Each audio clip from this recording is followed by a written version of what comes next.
नमस्कार, मैं हूं अनुराधा प्रसाद। न्यूज 24 के दर्शकों को दीपावली की हार्दिक शुभकामनाएं। आप स्वस्थ रहें और सुरक्षित रहें। मां लक्ष्मी की भी कृपा आप पर सदैव बनी रहे। दैहिक, दैविक और भौतिक तीनों तरह के ताप से आप मुक्त रहें। दिवाली के मौके पर देश का कोना कोना जिस तरह जगमगा रहा है, उसी तरह आपकी जिंदगी में भी खुशियों का दिया जलता रहे। इसके लिए सिर्फ धन की देवी लक्ष्मी का ही आशीर्वाद काफी नहीं है। हर व्यक्ति के भीतर लक्ष्मी यानी धन के सही इस्तेमाल का हुनर भी होना चाहिए। तभी किसी व्यक्ति, परिवार, समाज के साथ साथ देश का वर्तमान और भविष्य दोनों बेहतर हो सकता है। भारतीय परंपरा के मुताबिक दिवाली के दिन ही श्री राम वनवास से अयोध्या लौटे थे। उसके बाद उन्होंने एक ऐसी शासन व्यवस्था स्थापित की जिसमें राजा खुद मर्यादित था, राजधर्म के नियम कायदों में बंधा था, प्रजा भयमुक्त थी, किसी को कोई भी परेशानी नहीं थी। पर यह कैसे संभव हुआ होगा? संभवतः त्रेता युग में जिस राम राज्य की अवधारणा हमारे जनमानस में है, वो अधिकार और कर्तव्य के बीच समन्वय पर आधारित होगी। एक आदर्श व्यवस्था सिर्फ अधिकार की बात करने से स्थापित नहीं हो सकती। उसके लिए लोगों को भी अपनी जिम्मेदारी ईमानदारी से निभानी होगी। दीपावली के मौके पर भारत एक सोच में आज मैं बात करूंगी एक ऐसे मुद्दे की जिसका सीधा कनेक्शन आपके वर्तमान और आपके भविष्य से है, आपकी खुशहाली से है, आपके परिवार की खुशहाली से है। क्या आपने कभी सोचा है कि देवी लक्ष्मी की इतनी पूजा के बावजूद आपकी जेब अक्सर खाली क्यों रहती है? हर महीने क्रेडिट कार्ड के सहारे जिंदगी क्यों आगे बढ़ानी पड़ती है? अच्छी तनख्वाह के बाद भी खाते में शून्य बटा सन्नाटा क्यों रहता है? हमेशा इस बात की चिंता क्यों सताती रहती है कि अगर कुछ हो गया तो परिवार का क्या होगा? नौकरी चली गई तो शहर में परिवार का भरण पोषण कैसे होगा? कमाई और खर्च के बीच संतुलन क्यों नहीं बन पा रहा है? क्या ग्लोबलाइजेशन और अल्ट्रा कंज्यूमरिज्म के दौर में युवा पीढ़ी में फिनेंशियल मैनेजमेंट स्किल्स दिनों दिन कम होती जा रही है? खाओ पियो मस्त रहो और कल हो ना हो वाली सोच कहीं समाज को बड़े संकट की ओर तो नहीं धकेल रही? आज हम ऐसे ही सवालों के जवाब तलाशने की कोशिश करेंगे अपने खास प्रोग्राम लक्ष्मी दर्शन में।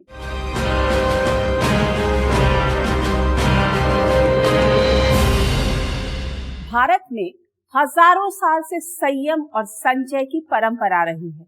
कम से कम संसाधनों में लोग अपनी जिंदगी की जरूरतों को पूरा कर सके, इसका रास्ता हमेशा से दिखाया जाता रहा है। चाहे महादेव का जीवन चरित्र हो या फिर श्री राम का मार्ग, महात्मा गांधी का मेरा जीवन ही मेरा संदेश हो या फिर पंडित दीनदयाल उपाध्याय का एकात्म मानवतावाद, इन सब से एक ही संदेश निकलता है कि साधारण जीवन जीते हुए कैसे समाज की बेहतरी के लिए काम किया जा सकता है। संयम और संचय को लोगों के आचार विचार का हिस्सा बनाने में भारत की गुरु शिष्य परंपरा का बड़ा योगदान है। ये प्राचीन भारत की बहुत आगे की सोच वाली संस्कृति ही थी, जिसमें राज परिवार में पैदा राजकुमार भी गुरुकुल में जीवन को शून्य से शुरू करने का हुनर सीखते थे। परिस्थितियों के हिसाब से संचय यानी बचत को अपने जीवन का हिस्सा बनाते थे। निजी जरूरतों को पूरा करने के साथ साथ समाज के कल्याण में अपनी दमदार भूमिका को ही जीवन की सफलता समझते थे। लेकिन आज परिस्थितियां पूरी तरह बदल चुकी हैं। क्लास कल्चर ने युवा पीढ़ी के घोर उपभोक्तावादी, आराम तलब और अति व्यक्तिवादी बना दिया है। यही वजह है कि युवा पीढ़ी का एक बड़ा हिस्सा है, जो भी कमाता है उसका बड़ा हिस्सा मौज मस्ती और अपने शौक को पूरा करने में खर्च कर देता है। दिनों दिन बचत की गुंजाइश कम होती जा रही है। महीने में 15 दिन जिंदगी क्रेडिट कार्ड या दूसरों से कर्ज के सहारे चलती है। ऐसे में ये सवाल भी उठ रहा है कि महंगाई ज्यादा हो गई या फिर खर्च की आदतें बिगड़ चुकी हैं।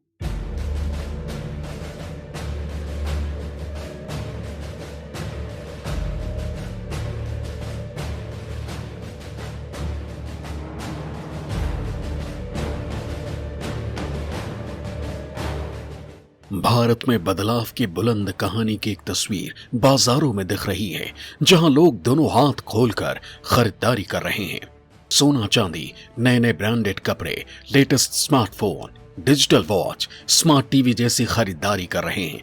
लोगों के मिजाज में आते बदलावों को देखते हुए कंपनियां लुभावने ऑफर के चुंबक से अपने प्रोडक्ट्स की ओर एक बड़े वर्ग को खींच रही है। अर्थशास्त्रियों की सोच है कि दुनिया में तेजी से होते बदलावों के लिए लोगों की ख्वाहिशें बहुत बढ़ गई है।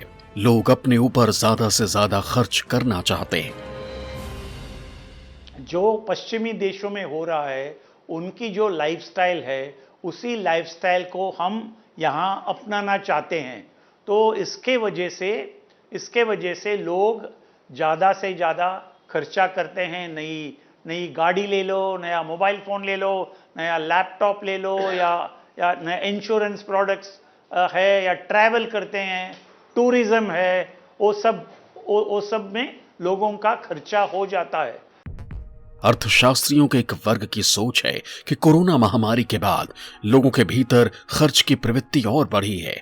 लोगों के मन में ये सोच आकार ले चुकी है कि कल हो न हो, ऐसे में कोई भी ख्वाहिश अधूरी नहीं रहनी चाहिए। संभवतः इसीलिए लोग अपनी हैसियत से ज्यादा खर्च करने लगे हैं। लोगों को आदत पड़ गई है खर्चा ज्यादा करने की, सेविंग्स कम करने की। इसको गलत कहें या सच कहें, ये बड़ा मुश्किल है, ये आदमी पे डिपेंड करता है। इसमें मैं एक ही चीज कह सकता हूँ, ये वही करता है जिसकी उस एज ग्रुप में आमदनी है, जो 15 से 40 कहते हैं, जिनको फ्यूचर प्रॉस्पेक्ट्स अच्छे लग रहे हैं। जिसको फ्यूचर प्रॉस्पेक्ट अच्छे नहीं लग रहे, वो ये नहीं करता है। अगर कमाई से ज्यादा खर्च होगा तो महीने में 15 दिन जेब खाली रहना कोई बड़ी बात नहीं है।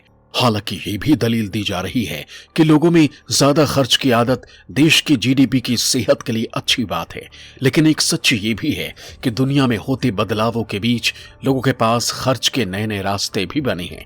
मसलन मोबाइल फोन हर आदमी की बुनियादी जरूरत बन चुका है, जिसे हर महीने रिचार्ज कराना पड़ता है। इसी तरह देश में ऐसे परिवार भी कम मिलेंगे जहां टेलीविजन ना हो। टीवी देखने के लिए उसे हर महीने रिचार्ज कराना पड़ता है। इसी तरह पहले देश की आबादी का बड़ा हिस्सा अपने बच्चों को सरकारी स्कूलों में पढ़ाता था, लेकिन अब उसकी जगह प्राइवेट स्कूलों ने ले ली है। ऐसे में हर महीने मोटी फीस चुकाना पड़ता है। इसी तरह खर्च के कई नए रास्ते लोगों के सामने मुंह बाएं खड़े हैं। अस्पताल के खर्चे या एजुकेशन के खर्चे सब बढ़ चुके हैं। तो लोगों की आमदनी जितनी तेजी से बढ़ रही है, उस रफ्तार से ज़्यादा उनका खर्चा और खर्चा के जो रास्ते हैं वो बढ़ रहे हैं। देश की सामाजिक आर्थिक व्यवस्था में आए बदलाव और लोगों की जिंदगी में तकनीक की एंट्री ने खर्च को बढ़ा दिया है।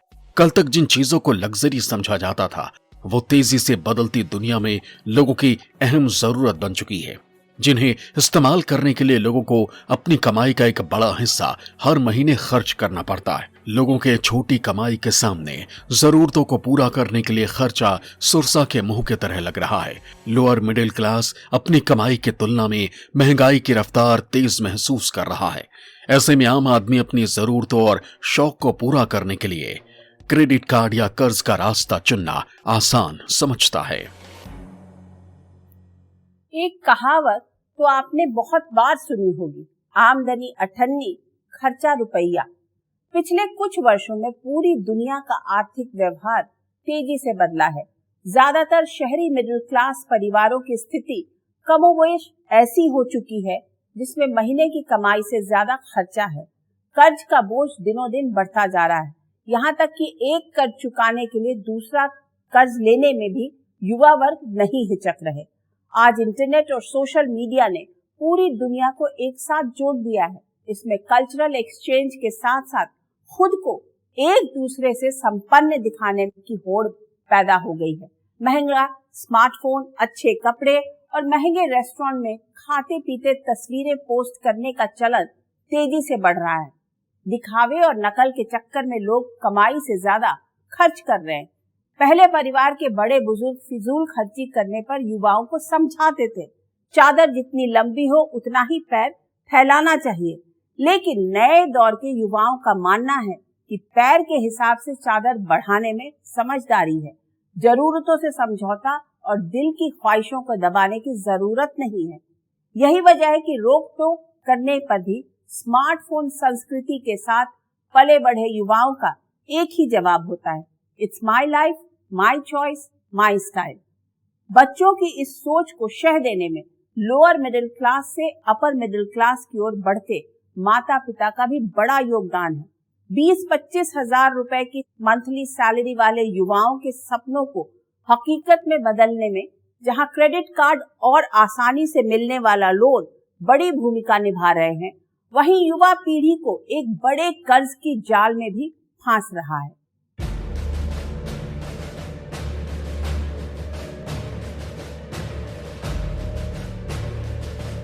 एक जमाना था जब लोग बिजनेस के लिए लोन लेते थे, घर बनाने और कार के लिए लोन लेने बैंक पहुंचते थे, बच्चों को ऊंची तालीम दिलवाने के लिए लोन के बारे में सोचते थे। पर अब 10,000 रुपए का मोबाइल फोन भी 6 महीने से लेकर 24 महीने तक की किस्त में मिल जाता है।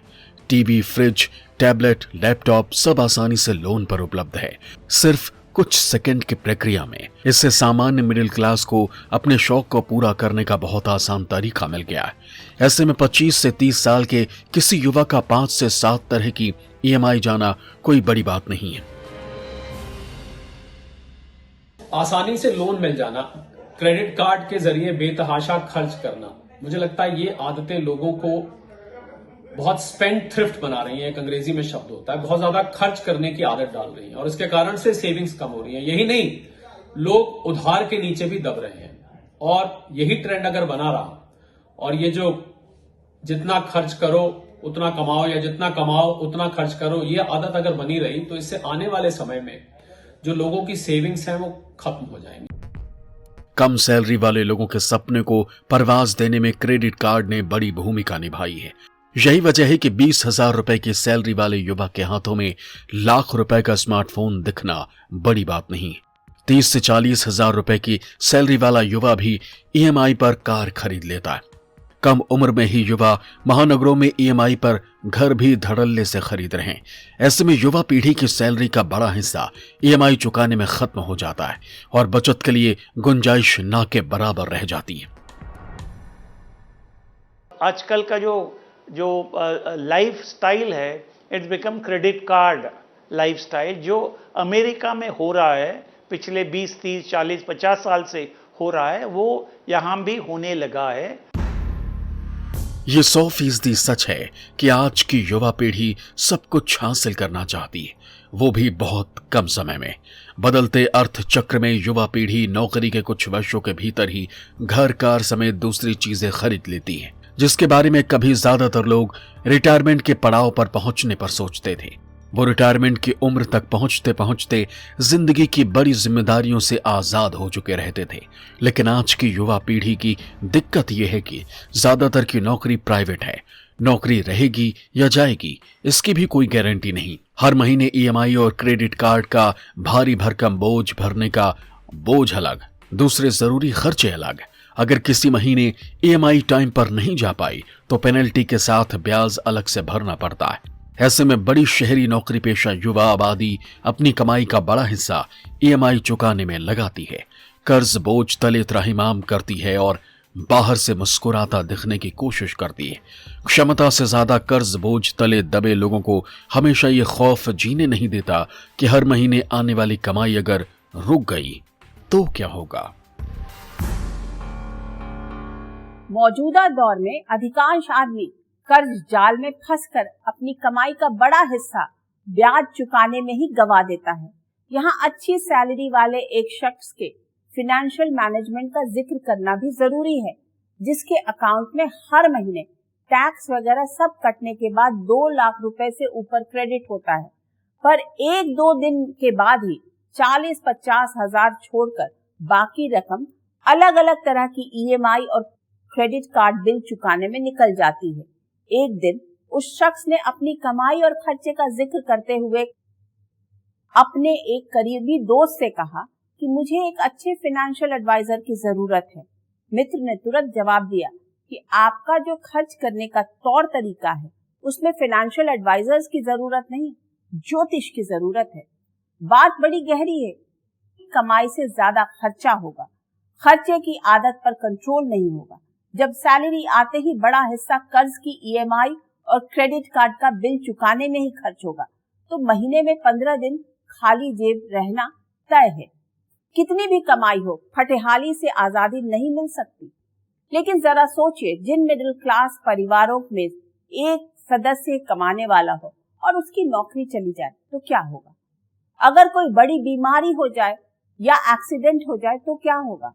अगर किसी वजह से सांसों का साथ छूट जाए तो उसके बाद परिवार का क्या होगा? क्या इसके लिए हमारी युवा पीढ़ी तैयार है? क्या उन्होंने बदलते वक्त की चुनौतियों के साथ अपने आर्थिक अनुशासन को बदला है? हमेशा नौकरी रहे ये जरूरी नहीं, हमेशा एक जैसी कमाई होती रहे ये भी जरूरी नहीं। ऐसे में सवाल उठता है कि जब आपका अच्छा वक्त चल रहा हो और धन की देवी लक्ष्मी की असीम कृपा हो, तो जीवन के किस रास्ते पर आगे बढ़ना चाहिए जिससे आज के साथ आने वाला कल भी खुशहाल रहे।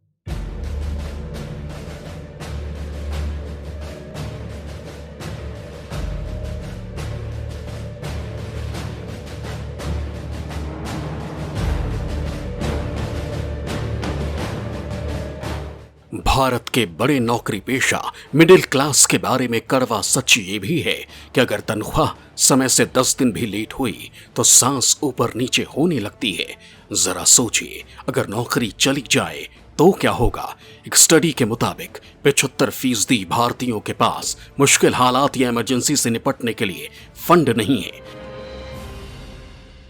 हर एक इंडिविजुअल को, हर एक परिवार को कुछ ना कुछ तो बचत चाहिए, क्योंकि कभी भी इमरजेंसी आ सकता है। तो इस बचत हमारा देश में कम होते जा रहा है। वो रिजर्व बैंक का रिपोर्ट ने भी बताया है कि हमारा बचत, द रेट ऑफ सेविंग कम होते जा रहा है। ऐसे में अर्थशास्त्रियों की सोच है कि मौजूदा समय में जिस तरह की चुनौतियां और नौकरियां प्राइवेट हैं, उसमें सभी नौकरी पेशा लोगों के लिए अलग तरह का आर्थिक अनुशासन बनाने की जरूरत है।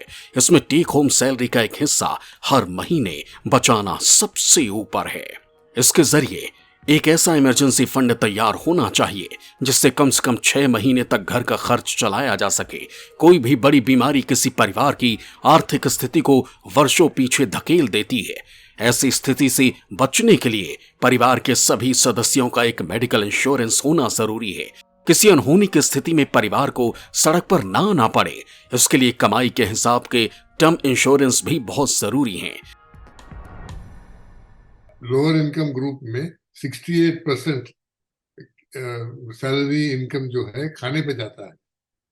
खाने का दाम बढ़ रहा है, सब्जियों का दाम बढ़ रहा है, अनाज का दाम बढ़ रहा है, तो बचत कहाँ रहेगा? पहले सरकारी नौकरी में लोगों को रिटायरमेंट के बाद अच्छी पेंशन मिलती थी, जिससे नौकरी के बाद भी जिंदगी आराम से गुजरती थी। लेकिन मौजूदा समय में सरकारी नौकरियां तो गिनती के रह गई हैं। ऐसे में समाज का एक बड़ा वर्ग प्राइवेट नौकरियों में है।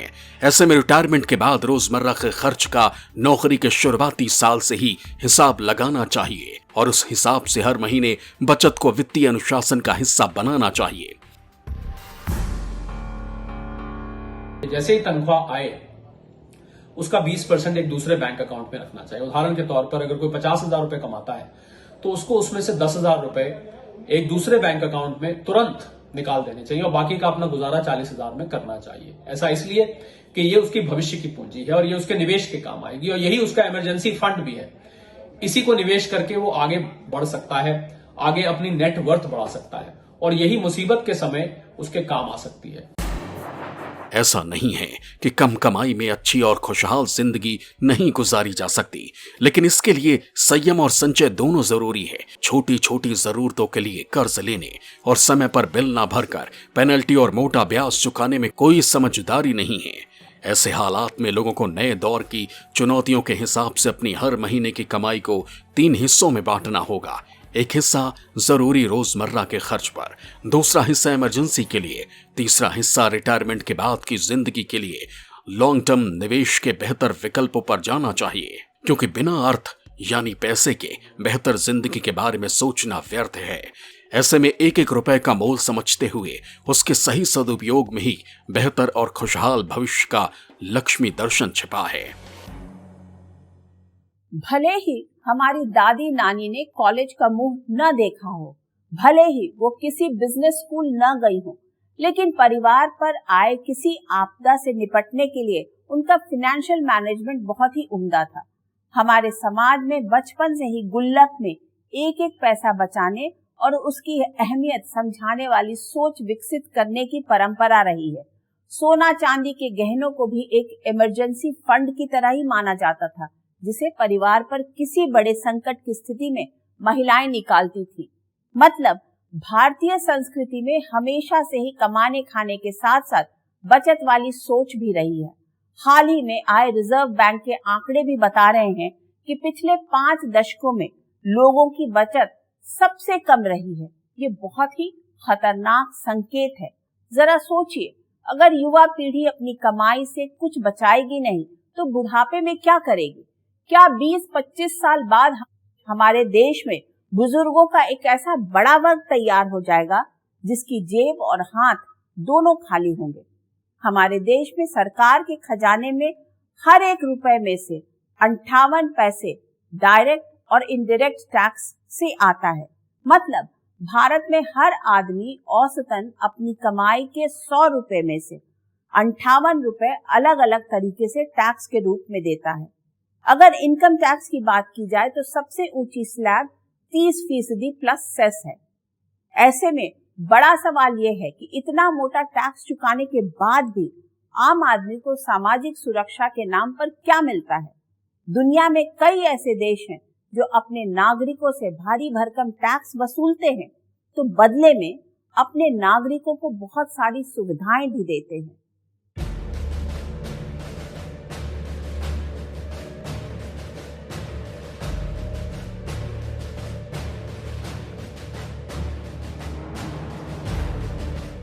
दुनिया के नक्शे पर कई ऐसे छोटे बड़े देश हैं जहां कमाई का आधा या उससे अधिक हिस्सा टैक्स में चला जाता है। मसलन आइवरी कोस्ट में 60%, फिनलैंड में 56.95%, जापान में 55.97%, डेनमार्क में 55.90%, ऑस्ट्रिया में 55%, स्वीडन में 52.90%, अरूबा में 52%, बेल्जियम में 50%, इजराइल में 50% और स्लोवेनिया में भी 50% टैक्स लगता है। भारी टैक्स के बदले दुनिया के ज्यादातर देश अपने नागरिकों को सामाजिक सुरक्षा कवच भी मुहैया कराते हैं। ब्राजील में एक बहुत ही विस्तृत और उदार सामाजिक सुरक्षा तंत्र है जिसके दायरे में मुल्क की 90% आबादी आती है। अलग अलग स्थिति में श्रमिकों और उनके परिवार को आर्थिक मदद, पेंशन समेत दूसरी बुनियादी सुविधाएं ब्राजील में मुहैया कराई जाती हैं। इसी तरह जर्मनी और सिंगापुर के भी मुल्क की बड़ी आबादी को सरकार की ओर से कई तरह की आर्थिक मदद दी जाती है। दुनिया के बहुत सारे ऐसे देश हैं जिनको हम विकसित देश कहते हैं। इनफैक्ट विकसित देश की एक पहचान ही ये होती है कि वहां पर सोशल सिक्योरिटी होती है, यानी कि वहां के व्यक्ति को अपने बुढ़ापे के दौरान या रिटायरमेंट के बाद या किसी ऐसी परिस्थिति पैदा हो जाने के बाद जब वो कमाने लायक नहीं रहता, वहां सरकार का बैकअप रहता है, सरकार उसको सहयोग देती है। अगर उसके पास कल को नौकरी नहीं रहती तो सरकार उसको एक भत्ता देती है जिसको अनएम्प्लॉयमेंट अलाउंस कहते हैं। हमारी इतनी सारी लेबर फोर्स अभी एग्रीकल्चर में है जो आगे पीछे चलती रहती है। ये समझना कि हम सबके लिए एक पेंशन कर देंगे जैसे डेवलप कंट्री में होता है, ये गलत है, क्योंकि उन कंट्रीज में एग्रीकल्चर वर्कर्स का शेयर बहुत छोटा होता है जीडीपी। एक तो ये तुलना ठीक नहीं है। फर्स्ट ऑफ ऑल यूरोप के फिनलैंड में प्ले स्कूल से यूनिवर्सिटी तक की पढ़ाई पूरी तरह मुफ्त है। Norway, Sweden, Germany, Denmark, Morocco, Kenya, Brazil जैसे कई देश हैं जहां बच्चों की पढ़ाई और फीस को लेकर माता पिता को टेंशन नहीं लेनी पड़ती है। भारत में भी सरकारी स्कूलों में तो पढ़ाई मुफ्त है, लेकिन सरकारी स्कूलों में पढ़ाई के गिरते स्तर की वजह से लोग मोटी फीस देकर अपने बच्चों का प्राइवेट स्कूलों में दाखिला कराते हैं। वहीं बेहतर और मुफ्त इलाज भी यूरोप के कई देशों में मिलता है। मसलन Norway, Sweden, Britain, Denmark, Finland, Italy, पुर्तगाल, स्पेन जैसे कई देशों के नागरिकों को बीमार होने पर टेंशन लेने की जरूरत नहीं पड़ती। यूरोप की स्वास्थ्य सेवाओं जैसा मॉडल एशिया के कुछ देशों में भी है। भारत के सरकारी अस्पतालों में मुफ्त इलाज की सुविधा मिलती है तो 50 करोड़ लोगों को आयुष्मान भारत के तहत बीमा कवर मिला हुआ है। यूरोप के कुछ देश अपने नागरिकों के लिए रेंट बेनिफिट जैसी सुविधाएं भी देते हैं, यानी आमदनी के आधार पर लोगों को घर किराए का कुछ हिस्सा सरकार देती है। अब ये भी जान लीजिए कि G20 देशों में किसे और कितना सामाजिक सुरक्षा कवरेज मिला हुआ है। फ्रांस और ऑस्ट्रेलिया में 100%, Canada, Germany, Japan, United kingdom और रूस के 90% से अधिक आबादी को सामाजिक सुरक्षा कवच मिला हुआ है। यूरोपीय यूनियन की 80% से अधिक आबादी सोशल सिक्योरिटी कवरेज के दायरे में है। भारत जैसे जैसे विकसित देश की तरफ बढ़ेगा, भारत को इन मोर्चों पर भी सोचना पड़ेगा, क्योंकि विकसित देश, जैसा मैंने कहा, उसकी यही पहचान है कि वहां पर पूरी सोशल सिक्योरिटी वहां के सभी नागरिकों को मिलनी चाहिए। फ्रांस वैसी जगह में ये हाल हो गया कि लोग अब चाहते हैं कि पेंशन तो हमको इनकम चाहिए ही नहीं, तो ये भी फेल हो जाता है ओवर टाइम। फ्रांस का फेलियर आजकल यही है कि उन्होंने अपने पेंशन फंड को कंट्रोल नहीं किया। डेनमार्क ऐसा देश है जहां अगर किसी नागरिक की नौकरी चली जाती है तो सरकार उसे 2 साल तक बेरोजगारी भत्ता देती है। यह रकम आखिरी सैलरी का 90% हिस्सा तक हो सकती है। ब्रिटेन भी नौकरी जाने पर अपने मुल्क के बेरोजगारों को एक तय समय तक तय रकम मुआवजे के रूप में देता है। अमेरिका में भी जरूरतमंदों को आर्थिक मदद देने का मैकेनिज्म है, लेकिन यूरोप के ज्यादातर देश मुफ्त की सुविधाओं के बदले अपने नागरिकों से मोटा टैक्स वसूलते हैं। भारत में इस साल 7.85 करोड़ लोगों ने इनकम टैक्स रिटर्न भरा। वहीं अक्टूबर में जीएसटी कलेक्शन भी बढ़कर 1.72 लाख करोड़ रुपए के निशान को पार कर गया। लेकिन यह भी एक अजीब विडंबना है कि देश की 53% सैलरीड वर्कफोर्स के पास कोई सोशल सिक्योरिटी बेनिफिट्स नहीं है। तेजी से बदलती तकनीक और नौकरियों के बदल रहे नेचर के बीच युवा पीढ़ी को कमाने के साथ साथ बचत की आदत भी डालनी होगी। सरकारी नौकरियां गिनती की बच गई हैं। पहले की तरह अब पेंशन का सिस्टम भी खत्म हो चुका है। कई यूरोपीय देशों की तरह हमारे देश में नौकरी जाने पर तय समय तक मोटी रकम देने का सिस्टम नहीं है। ऐसे में दिवाली की खुशियों के साथ बदलते वक्त में नया लक्ष्मी दर्शन अपनाने की जरूरत है। मसलन हर महीने होने वाली आमदनी का एक हिस्सा बचाने वाली सोच, किसी भी बीमारी या दूसरे संकट से निपटने के लिए इमरजेंसी फंड, रिटायरमेंट के बाद आत्मनिर्भर और सम्मान के साथ जिंदगी जीने के लिए फंड, किसी अनहोनी की स्थिति में परिवार की जिंदगी की गाड़ी आगे बढ़ सके, इसके लिए मुकम्मल इंतजाम करने वाली सोच बहुत जरूरी है। आज की तारीख में नौकरी या बिजनेस में हमेशा एक कदम आगे रहने के लिए खुद को जितना अपडेट और अपग्रेड करना जरूरी है, उतना ही जरूरी है बेहतर भविष्य के लिए बचत और नए दौर के हिसाब से लक्ष्मी दर्शन को आत्मसात करने की। आज बस इतना ही। न्यूज़ 24 के तमाम दर्शकों को एक बार फिर से दिवाली की शुभकामनाएं। आपसे फिर मुलाकात होगी किसी ऐसे ही गंभीर मुद्दे के साथ जिसका सरोकार हम सब से होगा। तब तक के लिए मुझे दीजिए इजाजत। निष्पक्ष खबर, सटीक विश्लेषण और चुनाव से जुड़े हर लेटेस्ट अपडेट के लिए आप देखते रहिए न्यूज़ 24। नमस्कार।